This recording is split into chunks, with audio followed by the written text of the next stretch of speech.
Welcome back. Microsoft ওয়ার্ডের fourth ক্লাসে আপনাদের সবাইকে স্বাগতম। গত ক্লাসে আমরা বুলেট লিস্ট এবং নাম্বারিং নিয়ে এবং অ্যালাইনমেন্ট নিয়ে একটা ভিডিও দেখেছি। তো বাকি টুলসগুলো আমাদের রয়ে গেছে, এই পর্বে আমরা এটাই দেখব। তো সবার আগে আমরা ইনডেন্ট দিয়ে শুরু করি। এখানে দেখছেন দুইটা টুলস, একটা হচ্ছে ইনক্রিজ ইনডেন্ট আর একটা হচ্ছে ডিক্রিজ ইনডেন্ট। আমরা যদি এই প্যারাগ্রাফটা সিলেক্ট করে ইনক্রিজ ইনডেন্টে ক্লিক দিই, দেখবেন এটা সাইড থেকে পাশে চেপে গেছে, মানে সাইডে অনেকটা জায়গা স্পেসিং নিয়ে নিছে। আবার যদি আমরা ডিক্রিজে দিই, দেখবেন সেটা আগের জায়গায় চলে গেছে। তো এটার বিস্তারিত আমরা এই ট্যাবে গিয়ে দেখবো, প্যারাগ্রাফ ট্যাবে গিয়ে।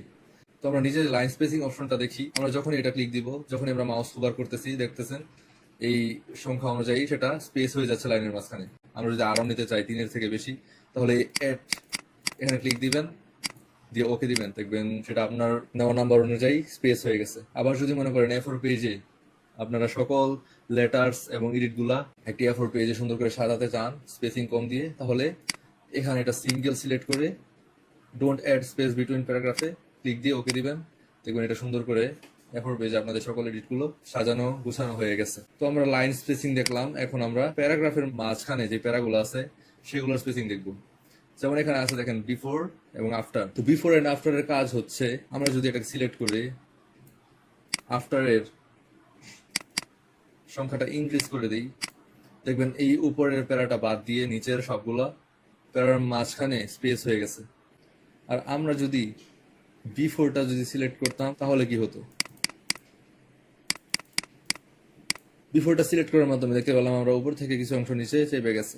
তার মানে হচ্ছে আমরা যদি এটা সিলেক্ট করে আফটারে দিই, তাহলে এটা ঠিক থেকে নিচের থেকে স্পেস শুরু হবে, আর বিফোর দিলে এইটা সহ আমরা উপরে স্পেস দেখতে পাবো। তো এটাই ছিল আফটার এন্ড বিফোর স্পেসিং। তো এরপরে আসেন শেডিং এ। শেডিং এর কাজ হচ্ছে, আমরা যদি এটুকু সিলেক্ট করে শেডিং এ যে যদি একটা কালার সিলেক্ট করি, দেখবেন ব্যাকগ্রাউন্ডে কালার চলে আসছে। আমরা যেটুকু সেন্টেন্সে সিলেক্ট করি না কেন, আমরা যদি সেইটুকুতেই শেডিং দেই, দেখবেন সেইটুকুতেই কালার হয়ে গেছে। এর পাশাপাশি বর্ডার দিলে আরো সুন্দর করে বুঝতে পারবেন। ধরেন আমরা এইখানে বর্ডার দিলাম,